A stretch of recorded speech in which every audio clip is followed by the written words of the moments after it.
পাকিস্তান যেন ধ্বংসের দোরগোড়ায়, আর এর পেছনে আছে ভারতের এক অভিনব জল অস্ত্র। একটা সময় ছিল যখন পাকিস্তান ভাবত যে ভারত তো কেবল শান্তির কথা বলে, কিছুই করবে না। কিন্তু তারা ভুলে গিয়েছিল যে সেই ভারত যদি নিজের রাস্তায় হাঁটে, সে নদীর গতিপথও কিন্তু ঘুরিয়ে দিতে পারে। আর আজ ভারতের সেই সিদ্ধান্তেই কেঁপে উঠেছে ইসলামাবাদ থেকে রাওয়ালপিন্ডির ক্ষমতার করিডোর। এটি কোনো কল্পনা নয়, এটি জ্বলন্ত বাস্তবতা। পাকিস্তানের অবস্থা এখন এমন যে ড্যামগুলি প্রায় খালি, চেনাব নদীর জলপ্রবাহ কমেছে 92%, আর মাত্র 50 দিনেই আর্থিক ক্ষতি দাঁড়িয়েছে $7.91 বিলিয়ন।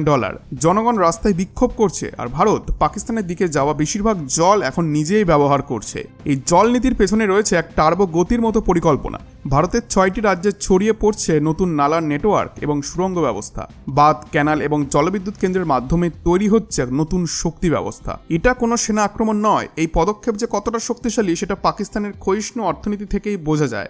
আমরা আজ এমন এক কাজ করে ফেলেছি যার কল্পনাও ওরা কখনো করেনি। আমরা হাত রেখেছি ওদের লাইফলাইনের ওপর, যেই জায়গায় তাদের জীবন চলে, আর সেটি হলো জল। এই মুহূর্তে যখন পাকিস্তানে এক ফোঁটা জলের জন্য হাহাকার, ভারত সেই জলে সেচ দিচ্ছে নিজের মাটিতে, তৈরি করছে শক্তি, সম্পদ আর ভবিষ্যতের ভিত। এইটাই নতুন ভারতের কৌশল। এই বিস্ফোরক আপডেটের বাকি দিকটা জানতে ভিডিওটা আপনাকে শেষ পর্যন্ত দেখতে হবে। আর ভিডিওটি ভালো লেগে থাকলে ছোট্ট একটি অনুরোধ করব ভিডিওটিকে লাইক করার জন্য। এবার আসুন সম্পূর্ণ ডেভেলপমেন্টটিকে জেনে নেওয়া যাক, যেটি রাতের ঘুম কেড়ে নিয়েছে পাকিস্তানের শাসক শ্রেণীর। এটাও শুধু জলের গল্প নয়, এটা নদের গল্প, এটা ভারতের অধিকারের গল্প, যেটা আমরা 65 বছর পর পুরো শক্তিতে প্রয়োগ করেছি। সবকিছু শুরু হয় 24 এপ্রিল থেকে, যেদিন ভারত একটা ঐতিহাসিক ও সাহসী সিদ্ধান্ত নেয়। সিন্ধু জল চুক্তি। পাকিস্তানের সঙ্গে 65 বছরের পুরনো চুক্তি সাসপেন্ড করে দেওয়া হলো। এটা কোনো সাধারণ সিদ্ধান্ত ছিল না, এটা ছিল একটা স্ট্র্যাটেজিক মোচড়, যেটা পাকিস্তানের শ্বাসনালী চেপে ধরেছিল। আর এখন এর প্রভাব দেখা যাচ্ছে সুনামির মতো ঝড়ে। পাকিস্তানের শান আর পাঞ্জাবের প্রাণ চেনাব নদী, যেটা এককালে গর্বের সঙ্গে বইত, আজ যেন একটা শুকনো কান্না হয়ে গেছে।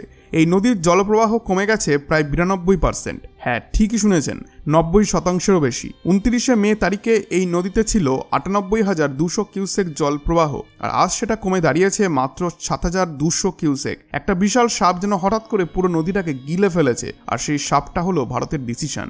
আর একটা ভয়াবহ তথ্য দিচ্ছি আপনাকে। বিশেষজ্ঞদের মতে চেনাবে জলপ্রবাহ খুব তাড়াতাড়ি 3000 কিউসেকের নিচে নেমে যেতে পারে। এই স্তরকে বলা হয় ডেড লেভেল, মানে নদী যখন আর বাঁচে না। কিন্তু এটা শুধু একটা নদীর না বাঁচার গল্প নয়, এটা 6.5 কোটি কৃষকের স্বপ্ন ভেঙে পড়ার গল্প।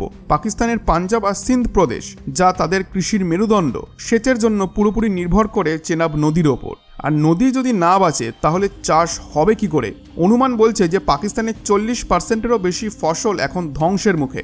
আর শুধু চেনাব নয়, সিন্ধু নদীর ওপর তৈরি পাকিস্তানের সবথেকে বড় টারবেলা বাঁধ আর ঝিলাম নদীর ওপর ম্যাংলা ডাম, এই দুই জলধারারও এখন প্রায় শূন্যের কোঠায়। বাঁধগুলি যেন বিশাল খালি মাঠের মতো দেখাচ্ছে আজ। এমনকি পাকিস্তানের কৃষি মন্ত্রকও স্বীকার করে নিয়েছে যে এই বছরের মরশুম হতে চলেছে ইতিহাসের সবথেকে খারাপ সিজন।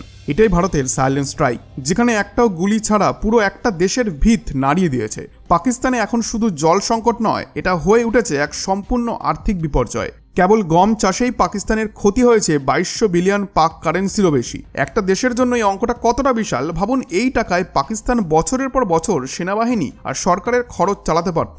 এখন এর প্রভাব পড়েছে সোজাসুজি জিডিপিতে। এই প্রকার ক্ষতি পাকিস্তানের মোট কৃষিজ জিডিপির 23.15% উড়িয়ে দিয়েছে। মানে একটানা একটা সিদ্ধান্তে দেশের প্রায় 1/4 কৃষির রোজগার উধাও। আর যদি এই জল সংকট চলতেই থাকে, যার সম্ভাবনাই সব থেকে বেশি, তাহলে বছরের শেষে এই ক্ষতির পরিমাণ পৌঁছে যেতে পারে 4500 বিলিয়ন পাক কারেন্সির ওপরে। এক কথায় এইটা পাকিস্তানের অর্থনীতির কফিনের শেষ পেরেক। এই আর্থিক ধ্বংস কেবল একটি মুদ্রাস্ফীতির ঘটনা নয়, এর জেরে দেশের ভেতরে প্রায় গৃহযুদ্ধের মতো পরিস্থিতি তৈরি হয়েছে। যে কৃষকদের একসময় দেশের মেরুদণ্ড বলে সম্বোধন করা হতো, তারা আজ সরাসরি পাকিস্তানের রাস্তায় নেমে পড়ে প্রতিবাদ করছে। পাকিস্তান কিষান ইত্তেহাদ এর মতো বড় কৃষক সংগঠনগুলো সোজাসুজি হুঁশিয়ারি দিয়েছে, যদি পরিস্থিতি না বদলায় তাহলে লক্ষ লক্ষ কৃষক ট্রাক্টর নিয়ে ইসলামাবাদ ঘেরাও করবে। তাদের দাবি, এই ফসল হানিতে কৃষকরা এমন ঋণের জালে পড়েছে যেখান থেকে আর বের হওয়া প্রায় অসম্ভব। লাখ লাখ কৃষক পরিবার এখন খাদ্য সংকটে প্রায় অনাহারে। পাঞ্জাব প্রদেশের অনেক কৃষক নেতা তো সরাসরি ঘোষণা করেছে যে জলের সমস্যা এখন আর কোনো সাধারণ কৃষি সমস্যা নয়, এটা যেন একটি ন্যাশনাল ইমার্জেন্সি। এর প্রভাব বাজারেও পড়ছে। খাদ্যদ্রব্যের দাম আগেই আকাশ ছোঁয়া। পোস্টার স্লোগান নয়, পেটের অভাবই এখন সব থেকে বড় আন্দোলনের আগুন। এককালে যে দেশ অন্যদের জন্য সমস্যা তৈরি করত, আজ সে নিজেই নিজের জনগণকে খাওয়াতে পারছে না। এটাই প্রকৃতির বিচার।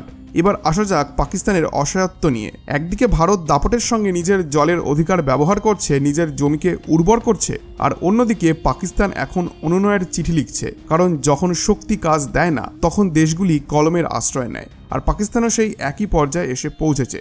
পাকিস্তান শুধু কথায় সীমাবদ্ধ নয়, গত কয়েক সপ্তাহে পাকিস্তান ভারতকে মোট 4বার অফিসিয়াল চিঠি পাঠিয়েছে।